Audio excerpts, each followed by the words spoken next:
Welcome to our channel. Before we dive in, don't forget to hit that subscribe button and drop a comment below, telling us where you're watching from. We'd love to hear your thoughts and keep the conversation going. The ballroom was a symphony of forced laughter and forgotten faces, a curated hell of nostalgia that Asher Vance would have paid any sum to avoid. He stood near an extravagant ice sculpture, its cold presence a mirror of his own. He was a man who built empires from code and quiet intensity, who commanded boardrooms with a glance, yet here he felt like a 17-year-old boy again, all awkward limbs and a heart beating a frantic rhythm against his ribs. He hadn't come for the reunion. He'd come for her. His eyes, a cool, analytical gray, scanned the crowd for the 100th time, dismissing clusters of balding men and women chasing their youth with too tight dresses. He was looking for one person, Lily Jones, the one who got away. The one whose absence had been the silent engine of his ambition, the ghost in the blueprint of every success. He'd rehearsed this moment for a decade. He was prepared for her anger, the cold, righteous fury he deserved for letting his ambition eclipse their love. He was braced for her tears, for the sharp, painful recounting of his failures. He was even prepared for her to be happily married, a golden band on her finger, a final, definitive end to his foolish hope. A waiter glided by with a tray of champagne flutes. Asher snagged one, the bubbles doing nothing to settle the acid churn in his stomach. He adjusted the cuff of his custom-tailored shirt, a nervous tell he thought he'd conquered years ago. And then he saw her. She was near the terrace doors, haloed by the soft evening light. Time, it seemed, had been kind to Lily Jones. Her hair was different, cut into a shorter, elegant style that framed the strong, beautiful lines of her face. She was laughing at something a friend said, and the sound, even from across the room, was a punch to his gut. It was her. The same warmth, the same light that had drawn him, a sullen scholarship student, out of his shell all those years ago. She was more stunning than he remembered. The deep, rich brown of her skin seemed to glow under the soft lights, and she carried herself with a new, effortless poise that made the room around her seem slightly out of focus. This was it. The moment he'd built a billion-dollar company for. The moment he'd waited for. He moved through the crowd, a shark cutting through shallower water, his focus absolute. People recognized him, tried to catch his eye, but he was a missile locked on its target. His mouth was dry. He rehearsed the first line one last time. "Lily, you look incredible.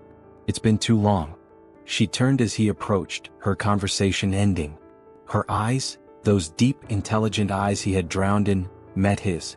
He saw the polite, social recognition she'd granted everyone else all evening. He braced for the shift, for the shock, the anger, the history to flood her expression. It didn't come. Her smile remained, a beautiful, friendly curve of her lips. It was warm, it was polite, and it was utterly, devastatingly blank. "Well, hello," she said, her voice a melodic sound that held not a single note of the past. "Always nice to see a new face in the sea of familiar ones. I'm Lily Jones." She extended her hand. A formal, social gesture for a stranger. Asher's world tilted on its axis. The champagne flute felt slippery in his hand. The carefully constructed speech, the apologies, the explanations, turned to ash in his mouth. 10 years. A decade of regret and longing, and he was a new face. He took her hand automatically, his own dwarfing hers. Her skin was soft. He knew that feel. He knew the faint scar on her index finger from a long-ago cooking mishap in her dorm. He knew every secret of that hand.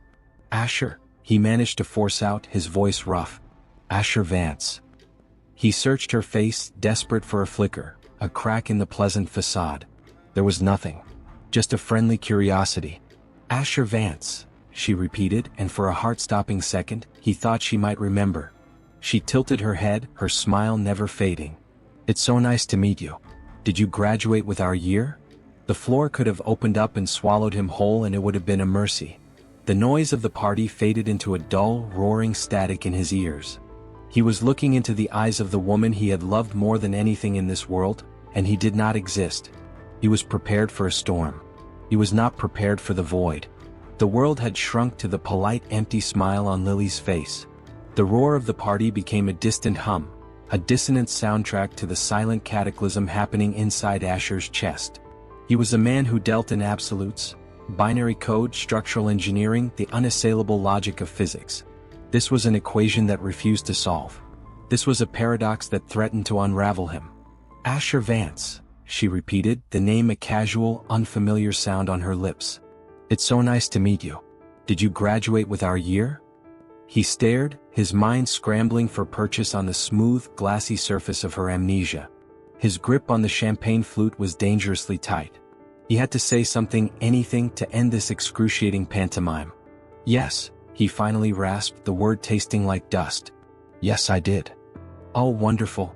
It's a bit of a blur, isn't it? She said with a light laugh that grated against his nerves. So many faces. I'm terrible with names, I'm afraid. What have you been up to since then? She was making small talk. She was genuinely, innocently trying to get to know the stranger standing before her. The absurdity of it was a physical pain. She was asking for a summary of the decade he had spent building a fortune in the desperate, silent hope that it might somehow impress her, might somehow bridge the chasm he had created when he let her go. He could tell her. He could say, I built a company called Vance Innovations. I became a billionaire. I did it all because I thought one day I might deserve you again. He opened his mouth but no sound came out. A saving grace arrived in the form of Sarah Chin, who materialized at Lily's elbow like a specter. Sarah's eyes, sharp and knowing, darted from Lily's placid face to Asher's shattered one. She had been their friend, their confidant. She had been there the night it ended. Lily, sorry to interrupt, Sarah said, her voice unnaturally bright. Mark Jennings is by the bar insisting he arm-wrestled you for your economics textbook and won. He's telling the story to a captive audience and getting all the details wrong. Lily laughed, a real warm sound this time. Oh goodness, that man. I'd better go set the record straight. It was for a sociology textbook and he lost spectacularly. She turned back to Asher, offering that same blankly pleasant smile. It was so lovely to meet you, Asher. Enjoy the party. She melted into the crowd, leaving Asher standing there, gutted. He watched her go, the familiar sway of her walk a fresh torture. He didn't realize he was still holding the champagne flute until Sarah gently pried it from his frozen fingers and placed it on a passing tray. Her touch was firm, anchoring. Asher, she said, her voice low and urgent, losing all its previous cheer. We need to talk. Now, follow me. She didn't wait for an answer, turning and walking briskly towards a secluded alcove off the main ballroom, hidden by a large, potted fiddle leaf figure. Mechanically, his legs moving on autopilot, Asher followed. The noise of the reunion faded, replaced by the frantic hammering of his own heart. In the relative quiet, Sarah turned to face him. Her expression was a mixture of pity and profound anxiety. What was that? Asher's voice was a raw scrape. Sarah, what the hell was that? She looked at me like I was nobody. Sarah took a deep breath, steeling herself. Asher, listen to me. You can't react like that around her. You can't look at her like your world is ending. It is, he stated, the words flat and absolute. I know it is. But you can't let her see it. Sarah reached out, putting a hand on his arm. There's a reason for this. A reason she doesn't know you. Did she? The thought was too horrible to finish. Did she hate me that much? Did she just erase me? No, Sarah said quickly, her grip tightening. God, no, Asher. It wasn't like that. She looked over her shoulder, ensuring they were truly alone, and lowered her voice to a near whisper. About 5 years ago, Lily was in an accident. A bad one. A multi-car pileup on the I-90 in a rainstorm. The air left Asher's lungs. The floor felt solid again, but only because the news had pinned him to it. She was in the hospital for weeks, Sarah continued, her words coming in a rushed, painful torrent. Recovery was long. She had a severe concussion, among other injuries. When she finally got her bearings, there were gaps. Gaps, Asher repeated numbly. Big ones. Selective amnesia, the doctors called it. Her memory isn't gone. It's like a book with random chapters ripped out. She remembers her family, her career, most of college, but Sarah's eyes were pleading with him to understand, to withstand the blow. The 1.5 years she was with you, Asher. It's just gone. The entire relationship. It's all a blank page. The words landed, one after another, each a sledgehammer blow. Accident. Hospital. Gone. Blank page. He saw it now. It wasn't anger or hatred in her eyes. It was nothing. A void where a universe had once existed. He had prepared for a battle, but how do you fight a ghost? How do you wrestle with empty space? He leaned back against the wall, the cool plaster doing little to combat the sudden, feverish heat that swept through him. He was mourning a living woman. He was grieving for a love that was still physically present, smiling and laughing just yards away, a love that had simply ceased to be. Sarah's voice was soft now. She doesn't know you, Asher. She can't. You have to understand that. To her, you are a complete stranger. Asher closed his eyes, and in the darkness, he saw the ghost of Lily's smile. The real one, the one that had once been only for him. It was gone. All that remained was the echo of a polite, friendly stranger. The drive back to his penthouse was a blur of light and sound that failed to penetrate the numb shell surrounding him. His chauffeur, a discreet man named Arthur, knew better than to speak. The silence in the Rolls-Royce was a vacuum, and Asher Vance was adrift in it. Sarah's words played on a devastating loop in his mind. Accident. Amnesia. A blank page. He had built his life on the principle of cause and effect. Every line of code, every structural calculation, every business decision was a predictable input leading to a quantifiable output. There was a brutal, elegant logic to it. This was chaos. This was a universe tilting off its axis for no reason at all. The private elevator ascended to the top floor of the city's most exclusive tower, a building he owned. The doors whispered open to reveal his home. 5,000 square feet of flawless, minimalist design. Floor-to-ceiling windows presented a breathtaking, glittering panorama of the city he had helped shape. It was a view that inspired awe in everyone who saw it. Asher only ever saw a collection of assets and acquisitions.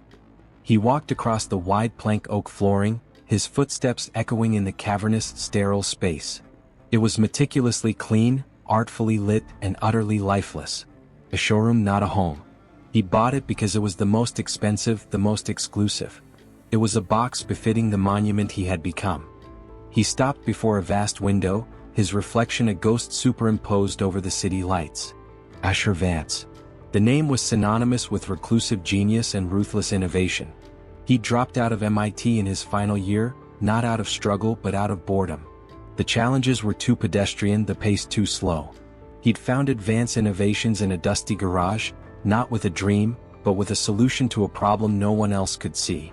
His breakthrough was the Vance Core, a revolutionary energy storage unit that made electric vehicles and renewable power not just feasible but dominant. He hadn't just entered the market. He had created a new one and then conquered it. He was 34 years old, and his net worth was a number so abstract it had long ceased to have any real meaning. He had everything he had ever thought he wanted. And it was all worthless. He turned from the window, his eyes scanning the perfect room. There was nothing of him here. No photographs, no sentimental clutter, no evidence of a life lived. The only thing out of place was a small, burnished steel box on the mantel. It looked like a jewelry case, but it was a biometric lockbox designed by him. Only his thumbprint could open it. He crossed the room and pressed his thumb to the sensor. A soft click echoed in the silence. Inside, laid out on a bed of black velvet, wasn't jewelry. It was a collection of relics from a past that now only existed in this box, and in his mind. A faded ticket stub from an indie rock concert they'd gone to in a sweaty, packed club. She'd stood on his shoes to see better. A single perfect sea glass she'd found on a beach in Cape Cod and pressed into his palm, her hand warm from the sun. A dog-eared copy of Vonnegut's Slaughterhouse-Five, her favorite, filled with her margin notes in a looping, energetic script. And a photograph. He picked it up, his hand trembling slightly. It was a selfie taken in this very city but a lifetime ago. They were squeezed into a photo booth, cheeks pressed together, making ridiculous faces. His arm was around her, pulling her close. Her smile was incandescent, her eyes crinkled at the corners with pure, unguarded joy. He was looking at her, not at the camera, with a look of such unvarnished awe it was like looking at a different person. That boy, that was the ghost Sarah had spoken of. The boy who believed that a brilliant, beautiful, fiercely compassionate art history major named Lily Jones could love a brooding, socially awkward engineering student. The boy who had held the universe in his arms and been too foolish to know it. He had lost her the first time through arrogance. He'd been offered a once-in-a-lifetime seed investment, but it required his complete, obsessive focus.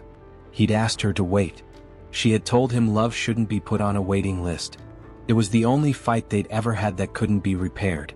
He'd chosen the algorithm, the code, the future. He'd believed he could build a foundation so strong he could win her back later, better, deserving. He had built the foundation. He had built an empire. And she had forgotten he ever existed. A sound escaped him, a raw, choked thing that was half sob, half laugh. The irony was so perfect, so cruel. He had spent a decade building a monument to his own regret, only to discover the subject of it had no memory of the inscription. He traced the outline of her face in the photograph. The grief was a physical weight, a hollowing out of his chest. He was mourning a woman who was alive, who was breathing and laughing just a few miles away. He was the sole keeper of their history, the archivist of a library that had burned down, and the burden was absolute. What was he supposed to do? Walk away? The thought was a fresh wave of agony. He had just found her again. To leave now would be to lose her a second time, this time forever. But to stay? To introduce himself as a stranger? To pretend he didn't know the way she took her coffee, black with 1 sugar just for the hint of sweetness? Or that she was terrified of pigeons? Or that she cried every time she watched Paddington 2? To have to hide every flinch of recognition, every surge of a memory she couldn't share? He would have to bury the ghost of the boy he was and present the man he had become. A colder, harder, richer man. A man shaped by her absence. Could that man ever be worthy of her? And if, by some miracle, she fell for the polished billionaire inventor, would it even be real? Or would it just be a pale echo of what they'd had? He looked from the vibrant, joyful girl in the photo to his own hollow reflection in the dark window. The most complex problem he had ever faced had no blueprint, no algorithm. The variable was the human heart, and his own was shattering. He closed the box, sealing the relics away. The quiet click was the sound of a door closing on the past. He was left standing alone in his multi-million-dollar prison, the city sprawling at his feet, and for the first time since he'd walked into that garage a decade ago, Asher Vance had no idea what to do next. The sun rose over the city, painting the glass and steel towers in hues of gold and orange. Asher hadn't slept. He'd spent the night in his sterile living room, the ghost of Lily's blank smile imprinted on the back of his eyelids. The grief had been a storm howling through him, leaving him ravaged and empty. But as the first light hit the skyline, a new, terrifying resolve began to crystallize from the wreckage. He couldn't walk away. The mere thought was an impossibility, a fundamental violation of his own being. He had been given a second chance no one ever gets, the chance to truly start over. Not to rewind, but to rebuild. The first step was the most dangerous: information. He was a strategist by nature, he needed data. But this wasn't market analysis. This was a reconnaissance mission on the life of the woman he loved. He called Sarah just after 7 a.m. Her voice was groggy with sleep and concern. "Asher? Are you okay?" "No," he said, his voice rough from the sleepless night but unervingly calm. "But I will be. I need your help, Sarah. I'm not asking as a friend. I'm asking as a man who is about to do the hardest thing he's ever done." He could hear her sitting up in bed. "What are you going to do?" "I'm going to meet her. For the first time. Again." He took a breath. "I need to know everything. Not about us. About her. Now, what does she do? Where does she work? What is she like? What does she hate?" There was a long pause on the other end of the line. "Asher, this is a minefield." "I know. That's why I need a guide. Please." Sarah sighed, a sound of surrender. Okay. She's a senior curator at the Modern Art Museum. She's brilliant at it. She lives in a walk-up in the North End, the one with the blue door and the window boxes. She's still friends with Maya and Ben from college. She's dating, well, she goes on dates. Nothing serious that I know of. She's happy, Ash. She's really built a good life. The information was a dagger and a bomb. She was happy. She had a good life. Without him. The thought was paralyzing, but he shoved it down. He focused on the data points. Museum. North End. Blue door. "Thank you, Sarah." "Asher." Her voice was sharp with warning. "You have to be careful. You cannot slip. You can't know things you shouldn't. You have to forget everything you knew. You're starting from zero." "I know," he said, his eyes drifting to the locked box on the mantel. "I have to forget the past to have any chance at a future." His next call was to his assistant. "Cancel my meetings for the next week." "No, I don't care which ones. Reschedule the call with the senator." And find a way to get me a private after-hours viewing at the Modern Art Museum, their current featured exhibition. Any particular reason, Mr. Vance? His assistant asked, ever efficient. Personal research, Asher replied and ended the call. The plan was forming, cold and clinical in its precision. He wouldn't ambush her. He would create a context, a shared space, a reason for their paths to cross that was organic, believable. 2 days later, he found himself standing alone in the vast, echoing silence of the museum's main gallery after closing time. The exhibit was luminous architectures, a collection of light-based installations. It was something the old Lily would have loved. He wondered if the new one did. He heard a click of heels on the polished concrete floor. He didn't turn. He forced his posture into something contemplative, studying a piece that was a complex swirl of suspended fiber optics. Mr. Vance. He turned, allowing a look of mild surprise to cross his face. Lily stood there, a visitor pass clipped to her elegant blazer, a curious smile on her face. This was it. The second first impression. His pulse was a drumbeat in his ears. I'm Lily Jones, one of the senior curators. We're so honored you could take the time for a private viewing. Her tone was professional, warm, and utterly devoid of any personal recognition. It was the same voice she'd use for any important donor. The honor is mine, he said, extending his hand. He kept his grip firm and brief. Asher Vance. Your work here is impressive. It was a safe, generic compliment. Thank you. Are you a particular admirer of light sculpture? She asked, falling into step beside him. Thank you. Are you a particular admirer of light sculpture? She asked, falling into step beside him. This was the first test. The old Lily's passion had been for the bold, aggressive strokes of the abstract expressionists, for art that felt like a punch to the gut. He had no data on her current tastes. I'm an admirer of precision, he said, gesturing to the intricate web of light before them. The engineering behind it. The marriage of art and science. It's elegant. It was the truth, but a curated piece of it. A truth about himself he could offer without pretense. A genuine spark of interest lit her eyes. Oh, absolutely. Most people just see the beauty. They don't appreciate the thousands of hours of coding, the structural calculations for the suspension, the electrical engineering. It's a masterpiece of technical execution as much as artistic vision. And there it was. Not a memory but a connection. A point of convergence between the man he was now and the woman she had become. It was new. It was real. They walked through the exhibit discussing the pieces. He asked intelligent questions about the artists, and she answered with passion and expertise. He was careful, so careful to never lead, to never presume. He was a fascinated novice and she was the knowledgeable guide. After 20 minutes, he knew he had to leave. The temptation to linger, to try and force more connection, was too strong. He had to quit while he was ahead. Miss Jones, thank you for your time. It was truly enlightening, he said, stopping near the exit. Of course. I hope you'll come back for our next exhibition, she replied. I'd like that, he said. And then, taking the biggest gamble of the evening, he added, perhaps I could even convince you to continue this conversation over coffee sometime. I'd be interested to hear your thoughts on the intersection of art and technology. He saw the slight hesitation, the professional weighing an offer that was veering into the personal. She looked at him, really looked at him, not as a donor but as a man. A small, cautious smile touched her lips. That sounds interesting. Here, she said, pulling a business card from her pocket. My email is on the back. He took the card. It was just cardboard. It felt like a holy relic. Good night, Miss Jones. Good night, Mr. Vance.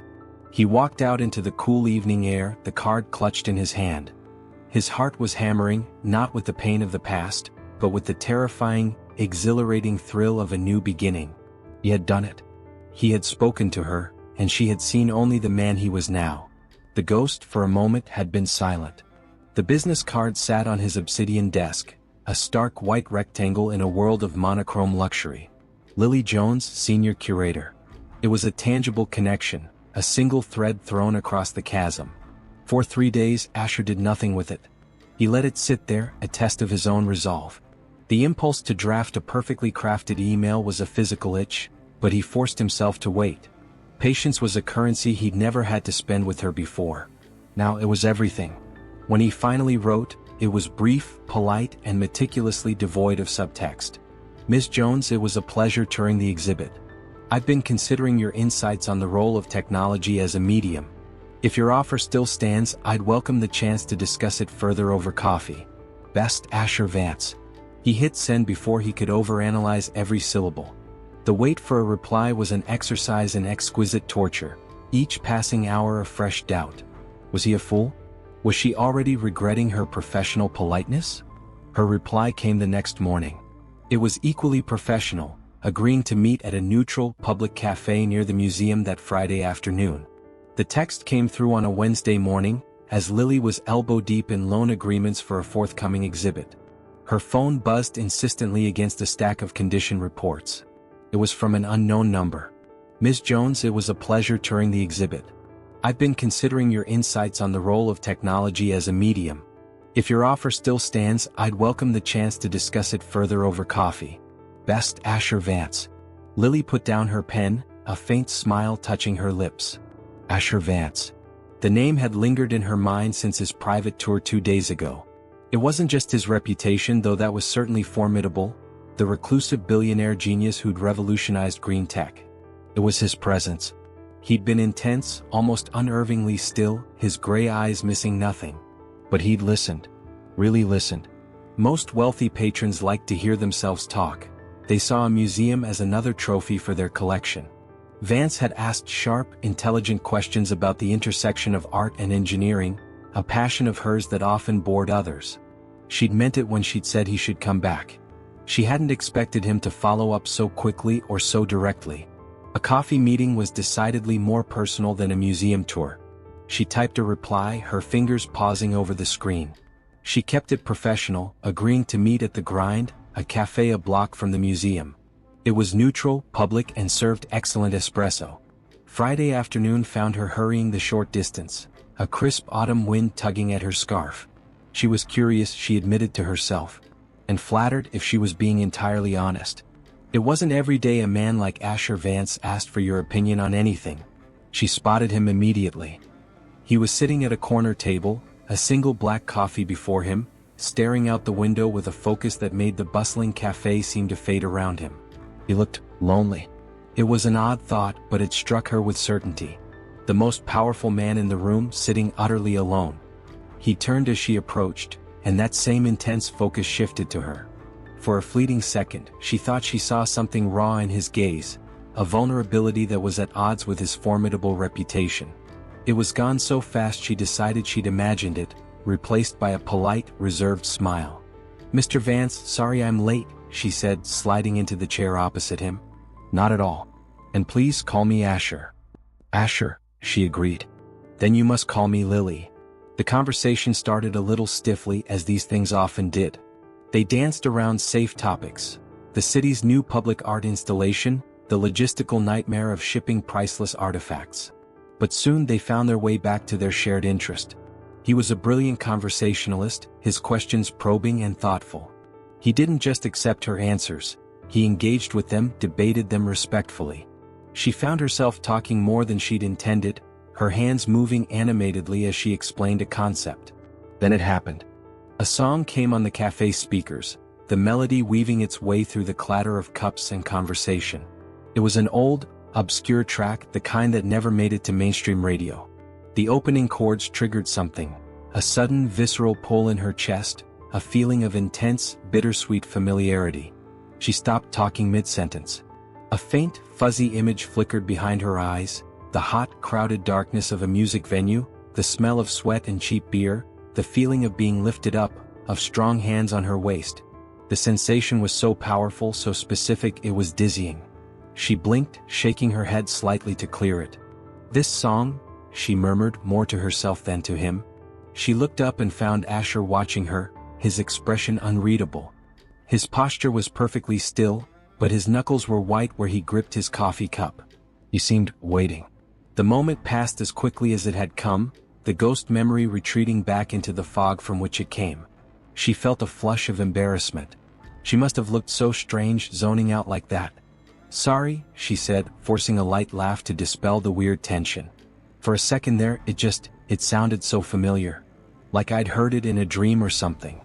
She dismissed it the way she'd learned to dismiss these little mental glitches. They were remnants of the accident, her neurologist had said.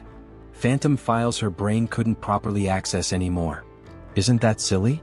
It must just be one of those songs that sounds like another song. Asher's face seemed to tighten almost imperceptibly. Yes, he said, his voice sounding a little rough. He took a swift drink of his coffee. Must be. The easy flow of their conversation was broken. A slight, awkward silence descended. He seemed suddenly distant, pulled away from her by some invisible thread. Shortly after, he glanced at his watch, a sleek, impossibly thin piece of tech on his wrist, and mentioned another meeting. Walking back to the museum, Lily replayed the encounter. He was an enigma. Brilliant, intimidatingly wealthy, yet surprisingly engaging one moment and closed off the next. And that strange moment with the song, for a heartbeat she could have sworn he knew exactly what she was feeling. She shook her head, dismissing the fanciful thought.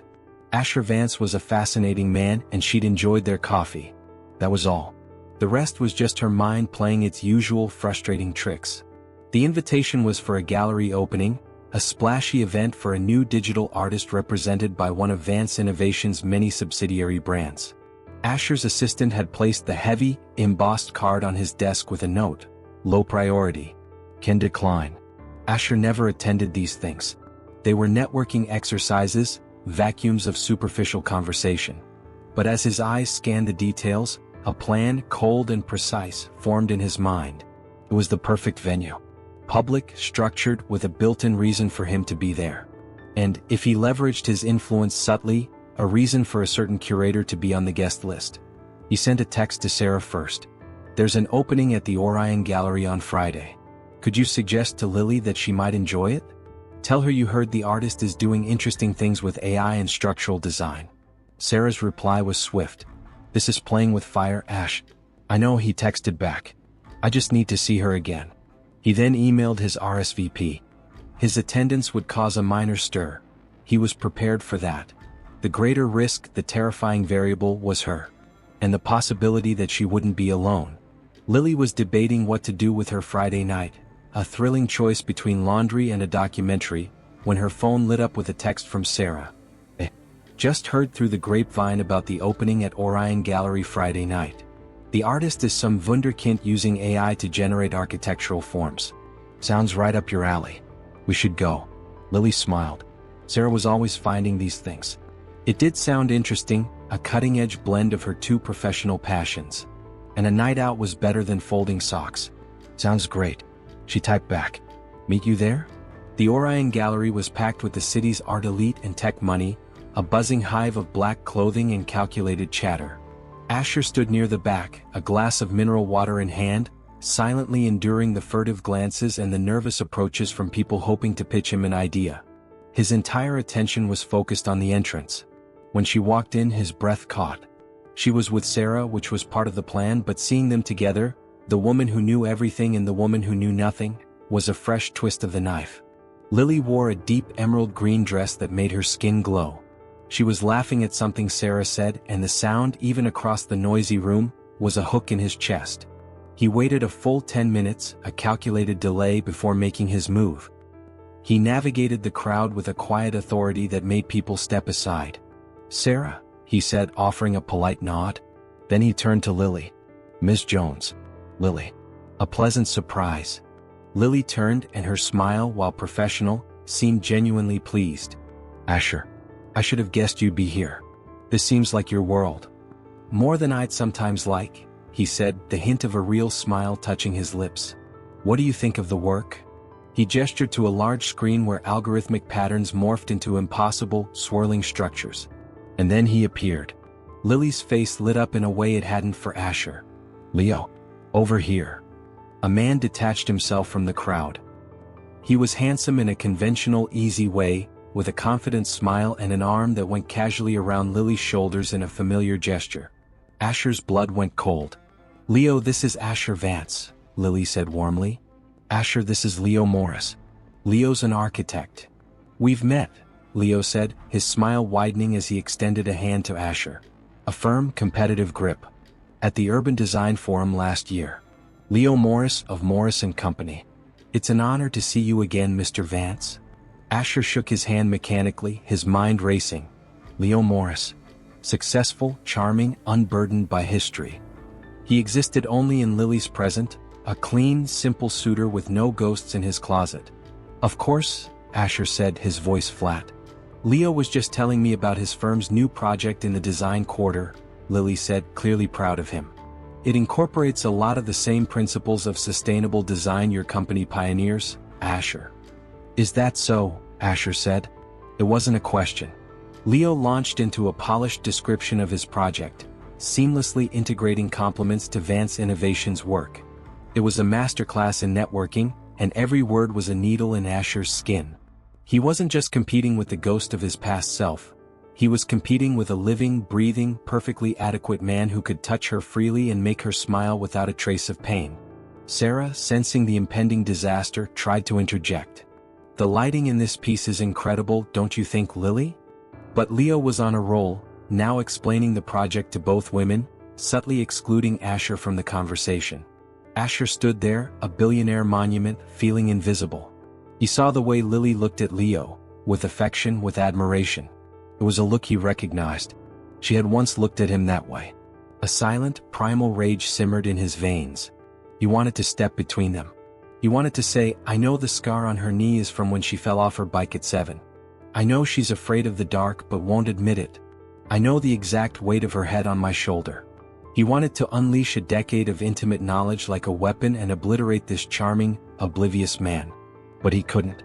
He could only stand there, a prisoner of his own secret, forced to watch another man play the part he so desperately wanted back.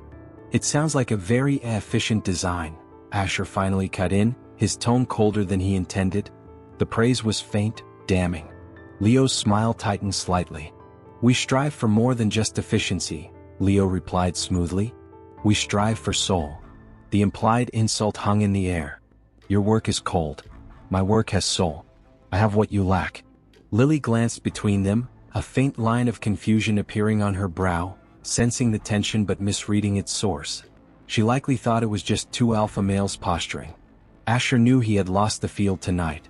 Every second he stayed was agony. If you'll excuse me, he said, his voice clipped. I see someone I need to speak with. He didn't look at Lily. He couldn't. He turned and walked away, leaving them standing there, the happy couple and the lonely ghost. The noise of the gallery swallowed him, but it couldn't drown out the roaring in his ears. The competition was no longer theoretical. It was here. And his greatest advantage, his profound knowledge of her, was utterly, completely useless. The sleek, black car felt like a confessional. The partition was up, sealing Asher and Sarah in a bubble of tense silence as the city lights blurred past. Sarah had followed him out of the gallery, a determined look on her face, and had simply gotten into the car beside him. She didn't speak until they'd pulled away from the curb. You can't do that, Asher. Do what? He muttered, staring out the window, his jaw a hard line. Lose? That, she said, her voice sharp. The icy billionaire routine. The condescending, efficient comment. You looked at him like you wanted to have him dismantled for parts. The thought had crossed my mind, Asher said, the words dripping with a venom so unlike him it was frightening. He's not a villain, Sarah insisted. He's a nice, normal guy who likes a nice, normal woman. He doesn't know he's treading on hallowed ground. You can't punish him for that. What would you have me do, Sarah? He snapped, finally turning to look at her, his gray eyes blazing with a pain he could no longer contain. Applaud? Should I have given him a list of her favorite flowers? Perhaps tipped him off that she's ticklish right behind her? He cut himself off, dragging a hand down his face. The raw intimacy of the unfinished sentence hung in the air, a testament to his agony. Sarah's expression softened from frustration to pity. I'd have you be the man she's actually starting to like. The one who's thoughtful and engaged and kind. Not the one who acts like a jealous, proprietary ghost. The word ghost landed with the force of a physical blow. He was haunting his own life. Haunting hers. He can touch her, Asher said, the words quiet, stripped bare. He can put his arm around her and she doesn't flinch. She smiles. She looks at him like he's real. You are real, Sarah said firmly. But you're trying to skip to the last chapter, Ash. You have to earn that. You have to build a new foundation. You can't just point to the ruins of the old one and expect her to move in. He fell silent, her words carving through his self-pity. She was right. He was trying to win a race by insisting he'd already crossed the finish line a decade ago. It was unfair to everyone, especially to Lily. What do I do? The question was a surrender. You be patient. You be a friend. You let her lead. And for God's sake, if you see her with Leo, you be gracious. Show her you're secure. Show her the man you've become isn't threatened by a friendly architect. The encounter with Asher and Leo had left Lily feeling oddly unsettled. The night had ended with Leo being charmingly dismissive of Asher's brusque manner. Tech guys like that see the world as a system to be optimized, he'd said with a laugh. They don't get soul. But later, alone in her apartment, Lily replayed the scene. Asher's intensity hadn't felt like mere brusqueness. It had felt personal. The coldness in his eyes when he looked at Leo, the abruptness of his exit. It was the second time she'd seen a crack in his polished exterior, the first being the strange moment with the song at the cafe. A week later, she was having dinner with her mother, a warm, perceptive woman who knew her better than anyone. And then he just left, Lily finished, spearing a piece of asparagus. It was so awkward. Her mother, Evelyn, studied her over her wine glass. This Asher Vance, he's the one you had coffee with? Yes. He's fascinating, brilliant, but intense. Sometimes I feel like he's looking at me and seeing something else entirely. Maybe he is, her mother said gently. What do you mean? Evelyn put her glass down carefully. Lily, after your accident, there were gaps. You know this. Whole periods of your life are just fog. What if he knew you during one of those times? What if you knew him? The idea was so simple, so obvious, that Lily felt stupid for not considering it before. The strange sense of familiarity she felt around him, the flickers of déjà vu, his intense, sometimes pained-looking focus on her. It wasn't attraction or eccentricity. It was recognition. You think we were friends? Lily asked, her mind racing. Or more, her mother said softly. You never really talked about your romantic life from that year before your senior year. You were very private about it. When you woke up, you never asked about anyone, so we never brought it up. We were told to let you lead. A cold trickle of realization ran down Lily's spine. Or more. The idea was staggering. It recontextualized every interaction with Asher Vance. His interest wasn't in a new curator, it was in a woman he'd already known. A woman who had forgotten him. Suddenly, his behavior at the gallery made terrible, perfect sense. The jealousy she'd sensed wasn't a billionaire's arrogance. It was a man watching the woman he loved with someone else. She felt a wave of guilt, followed by a surge of frustration. Why hadn't he said anything? Why was he playing this bizarre, painful game? That night, she couldn't sleep. She went to the closet and pulled down a cardboard box labeled College Miscellaneous. She'd avoided it for years, the fuzzy disconnect it provoked too unpleasant. Now, her heart pounding, she lifted the lid. It was a time capsule of a life half remembered. Concert tickets, birthday cards, lecture notes. She sifted through it, her fingers trembling. And then she found it, tucked inside a faded copy of Slaughterhouse-Five. It was a photograph. A photo booth strip. 4 images. In the first, she was laughing, her head thrown back. In the second, she was making a silly face. In the third, she was kissing the cheek of the boy next to her. And in the fourth, she was looking at the camera, beaming, and he was looking at her. Asher. But not the Asher she knew. This boy was younger, his hair slightly too long, his smile less practiced but infinitely more open. His arm was around her, pulling her close against him. The look in his eyes as he gazed at her wasn't one of intense curiosity. It was one of naked, unguarded adoration. Lily's breath hitched. She stared at the photo, at the undeniable intimacy captured in the faded colors. They hadn't just been friends. She turned the strip over. On the back, in her own looping handwriting, was a date from over a decade ago. And 2 words. Always Asher. The ghost in her mind suddenly had a face. And it was the same face that had been watching her with such painful intensity across a coffee shop and a crowded gallery. He wasn't a stranger trying to know her. He was a memory willing her to remember. The photograph felt like a live wire in Lily's hand, buzzing with a stolen past. She didn't call. She didn't text. She acted on a raw, furious impulse, driven by a sense of profound violation. She knew his address, A quick, furious online search for Vance Innovations HQ led to articles mentioning the famed Vance Tower, his personal residence. Of course he lived in a tower. She stood in the stark, marbled lobby, her request to see him met with polite skepticism by the security desk. Her voice shook, but not with nervousness. With rage. "Tell him Lily Jones is here. And that I'm not leaving until he explains this." She held up the photo booth strip. The message was relayed. A moment of tense silence, then the security guard's demeanor changed entirely. "Mr. Vance is expecting you. Penthouse elevator, ma'am. It's programmed for you." The elevator ascended in a silent, dizzying rush, mirroring the churn in her stomach. The doors opened not into a hallway but directly into his home. The space was vast, cold, and breathtakingly austere. A monument to wealth, utterly devoid of life. And there he was, standing in the middle of it, looking like a man awaiting execution. He was pale, his usual composure shattered. He didn't speak, just looked at the photograph in her hand as if it were a ghost. "How long were you going to keep this from me?" Lily's voice cut through the silence, sharp and cold. She strode toward him, thrusting the photo strip out. "How long were you going to let me feel like I was going crazy, feeling these echoes around you?" He flinched. "Lily, we were together," she stated, her tone leaving no room for denial. "Weren't we?" He closed his eyes for a brief moment, a spasm of pain crossing his features. When he opened them, the mask was gone. All that was left was raw, unvarnished truth. "Yes." The word was a whisper heavy with defeat. "For how long?" "A year and a half." The duration was another punch. Not a fling. A relationship.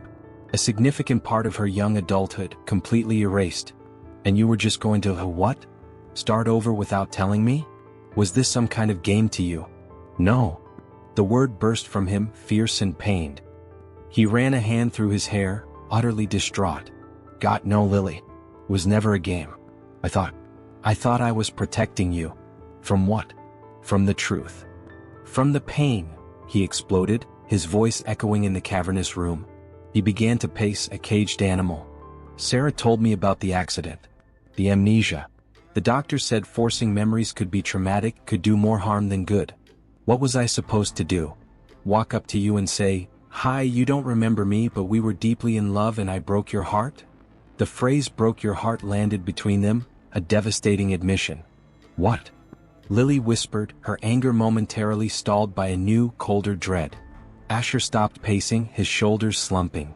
The fight went out of him, replaced by a weary, ancient grief. He looked at her, and for the first time she saw the boy from the photograph in the man's face, vulnerable, terrified, and heartbroken. "That's why you wouldn't remember me," he said, his voice hollow. "Because I ended it. I got the seed funding for Vance Innovations. It was all I'd ever wanted, but it demanded everything. Every waking moment. I was terrified of failing, of being nothing. I asked you to wait for me. You said..." He swallowed hard, the memory visibly torturing him. "You said love shouldn't be a consolation prize for after I'd finished building my empire. You were right. I was arrogant and scared and I let you go. I thought I could make myself worthy of you first. I thought I could come back." He gestured around the sterile, empty penthouse, a sweeping, contemptuous motion that took in the billions of dollars of nothingness. "I built all of this. For you. Because of you. And by the time I was brave enough to try, you were gone. And then I found you again, and you looked at me like a stranger." His voice broke. "And I realized my punishment was that I got everything I ever wanted, and it meant nothing because I'd lost the only thing that ever did." Lily stood frozen, the photograph hanging limply at her side. The puzzle pieces were crashing together, forming a picture of a tragedy she was at the center of but couldn't feel. His grief was a physical force in the room, immense and authentic. This wasn't a deception. It was a confession.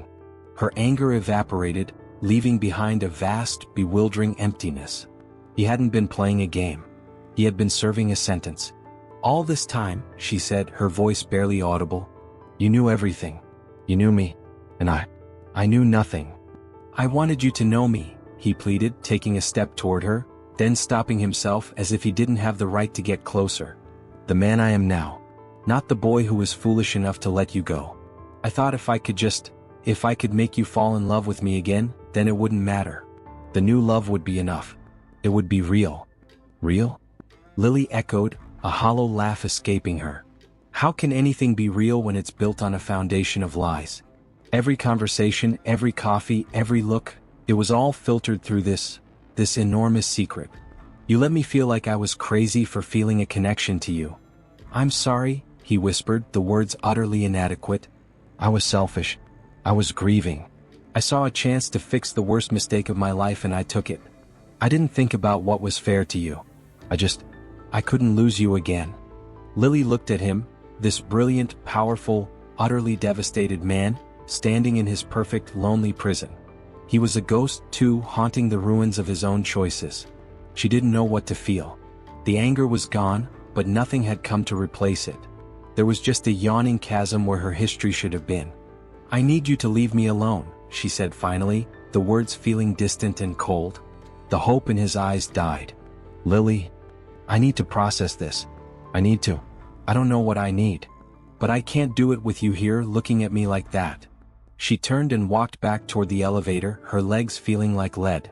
I love you, he said to her, retreating back, the words not a plea, but a simple, devastating statement of fact. I never stopped. Lily didn't turn around.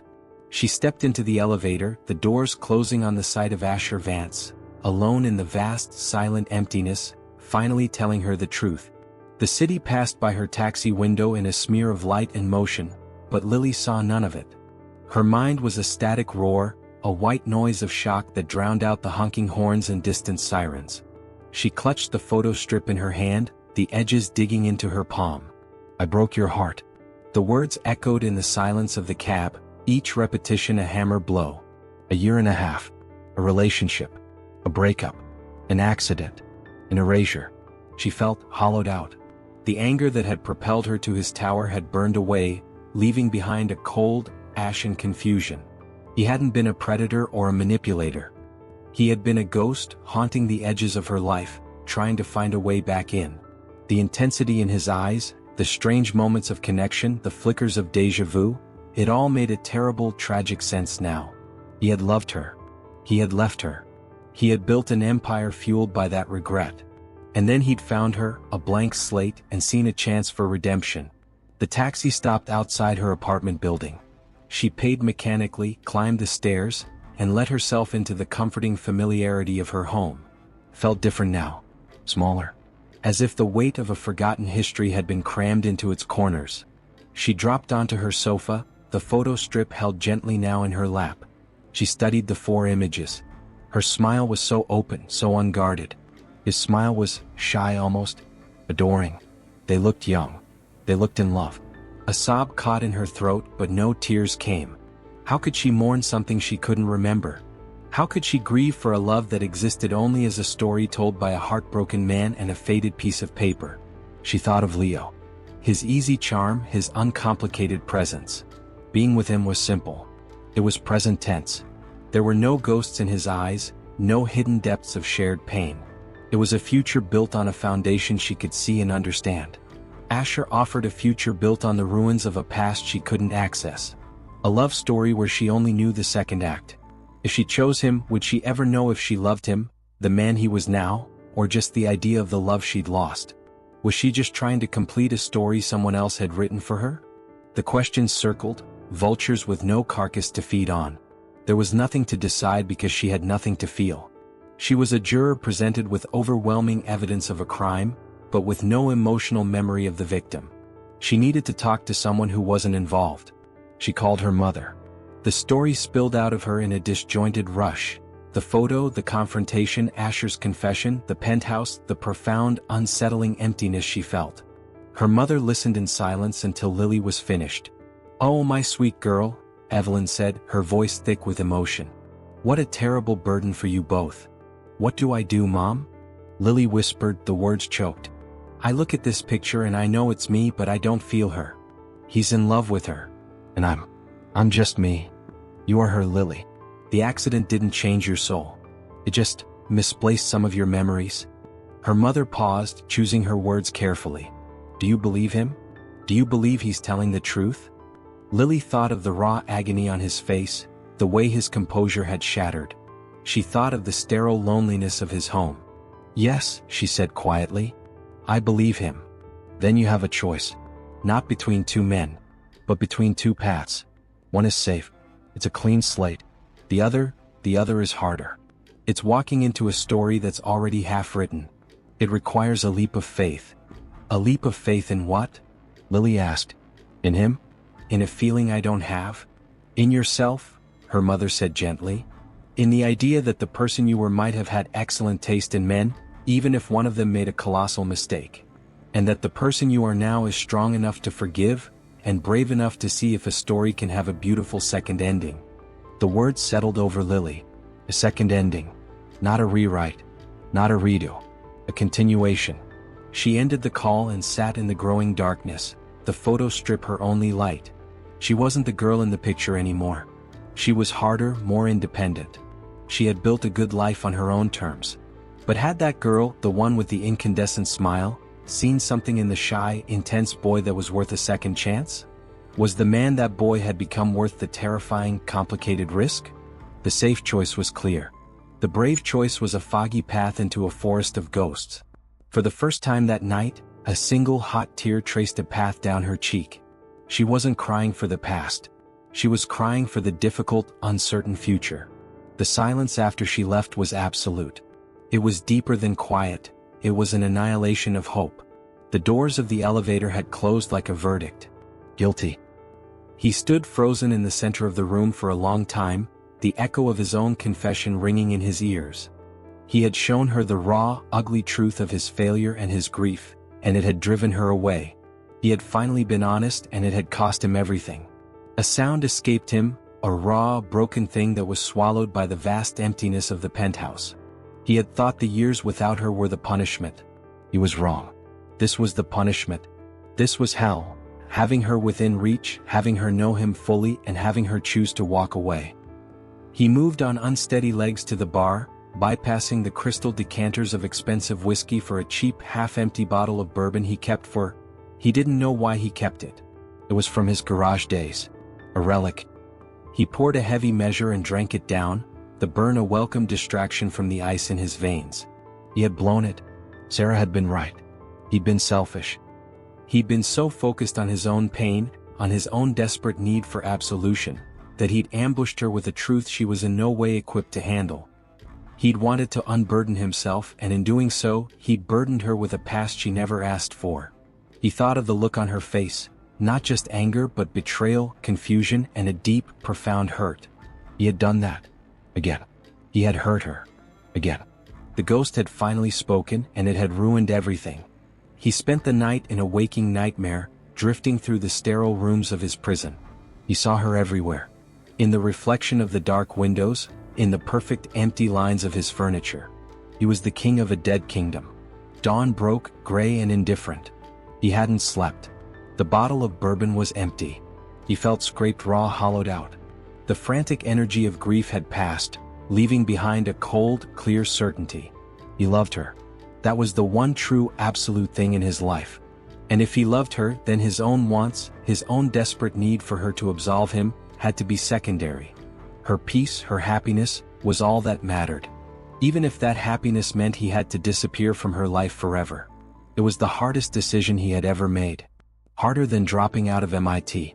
Harder than betting everything on the Vance Corps. This was betting nothing and losing everything. He picked up his phone. His hand was steady. He didn't call Sarah. He didn't call his lawyer to draft some corporate maneuver to accidentally ruin Leo's architectural firm. That was the old him, the one who tried to control and engineer outcomes. He typed a text message to Lily. He wrote it slowly, each word a stone placed on the cairn of his own hopes. Lily, I am so sorry. For last night. For everything. I was selfish and unfair. You deserve a life free of the complications of my past. I will not contact you again. I hope you find every happiness. You deserve it. Asher. He read it over once. It was clean. It was clear. It offered no guilt, no manipulation, no hidden plea. It was a surrender. He pressed send. The finality of it was a physical pain, a sharp, precise cut that severed the last tether of his hope. He placed the phone on the mantel next to the steel lockbox. He would not wait for a reply. He knew there wouldn't be one. And if there was, It would only be a courtesy. He walked to the window and looked out at the city waking up. His empire, his monument, meant nothing. He had finally learned the lesson he was too arrogant to learn a decade ago, that love wasn't about building something to offer. It was about knowing when to let go. He had let her go once out of fear. He was letting her go now out of love. It was the only thing left he could give her. The text arrived as Lily was staring at a blank canvas in her sunlit studio, a cup of tea going cold beside her. The buzz of her phone was an intrusion into the quiet turmoil of her thoughts. She picked it up, her heart giving a familiar, complicated lurch at Asher's name. Lily, I am so sorry. For last night. For everything. I was selfish and unfair. You deserve a life free of the complications of my past. I will not contact you again. I hope you find every happiness. You deserve it, Asher. The words were a surrender. They were clean, gracious, and held no hidden plea. They were the exact opposite of the intense, complicated man who had confessed his love in a sterile penthouse. This was him letting go. This was him, finally, putting her peace above his own desire. And it shattered her. In that moment, the confusion cleared. The fear of the complicated path, the allure of the safe one with Leo, it all fell away, leaving one crystalline truth. He was giving up. He was walking away, believing it was what she needed. And the thought of him retreating back into his lonely, perfect tower, shouldering the burden of their entire history alone, was unbearable. She didn't love the ghost of the boy in the photograph. That girl was gone. But the man who had sent this text, the one capable of this profound, painful self-sacrifice, was someone she needed to know. She didn't text back. She called. He answered on the first ring as if he'd been holding the phone. He didn't speak. She could hear his breath, shallow and waiting. Your text, she said, her voice softer than she intended.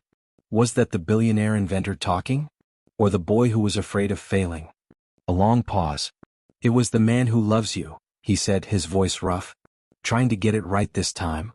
Tears welled in her eyes, but they were not tears of anger or confusion. They were tears of clarity. You don't get to decide what complicates my life, Asher. You don't get to unilaterally choose my happiness. Lily, I don't remember us, she interrupted gently. I look at that picture and I see two happy strangers. I can't mourn what I lost. But I can see what's in front of me now. And what's in front of me is a man who made a terrible mistake a long time ago, and has spent every day since trying to atone for it.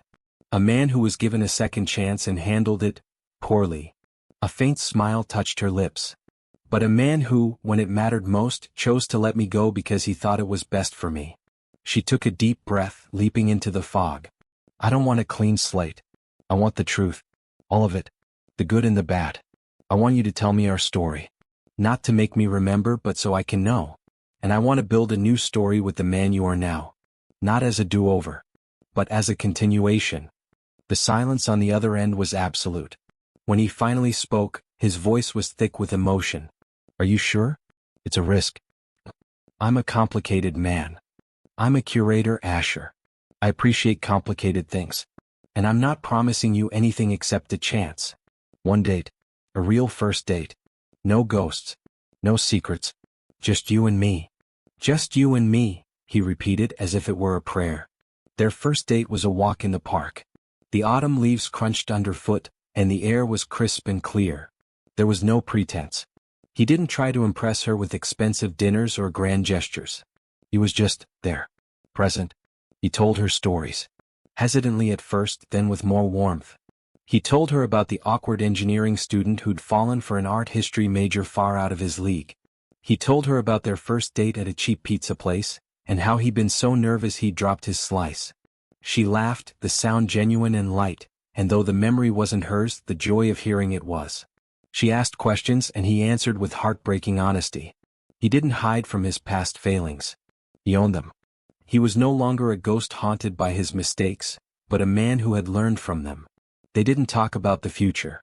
They talked about the present. They discovered new common ground, a shared love of terrible science fiction movies, a mutual hatred of cilantro. It was new. It was theirs. Weeks turned into months. He integrated into her life slowly, carefully. He met her friends not as a billionaire but as her boyfriend, Asher. He helped her build shelves in her apartment, his billionaire hands fumbling with a screwdriver, both of them laughing at his incompetence. One afternoon they were in her kitchen. She was trying a new recipe and he was reading the instructions aloud to her, perched on a stool. "It says to add a pinch of saffron," he said, squinting at the page. "It says to add a pinch of saffron," he said, squinting at the page. "A pinch?" she laughed. "That's not precise enough for you. Can't you calculate the optimal number of threads for surface area distribution?" He looked up, a mock-offended look on his face. "I'll have you know I'm learning to appreciate the art of improvisation." He hopped off the stool and came to stand behind her, wrapping his arms around her waist and resting his chin on her shoulder as she stirred the pot. "See? No algorithms. Just feeling." She leaned back into his embrace, a contented sigh escaping her. This was real. This was them. Not a replication of something lost, but something entirely new, built on a foundation of hard-won truth and conscious choice. He pressed a kiss to her temple. "I love you, Lily Jones," he whispered. "The you that you are right now." She turned in his arms, looking up at him. The love in his eyes was not for a ghost. It was for her. The woman standing in a sunlit kitchen, with a past she was still learning about and a future she was choosing to build with him. "I love you too, Asher Vance," she said, and she meant it with every fiber of her present tense being. It wasn't a story about recovering a lost love. It was a story about building a new one, stronger and more resilient for all its complicated history. The past was a photograph in a box. The present was a choice. And the future was theirs to write, together. If this story touched your heart, remember, sometimes the smallest steps lead to the biggest changes. Share your thoughts in the comments and subscribe and join us for more stories that prove compassion can change the world.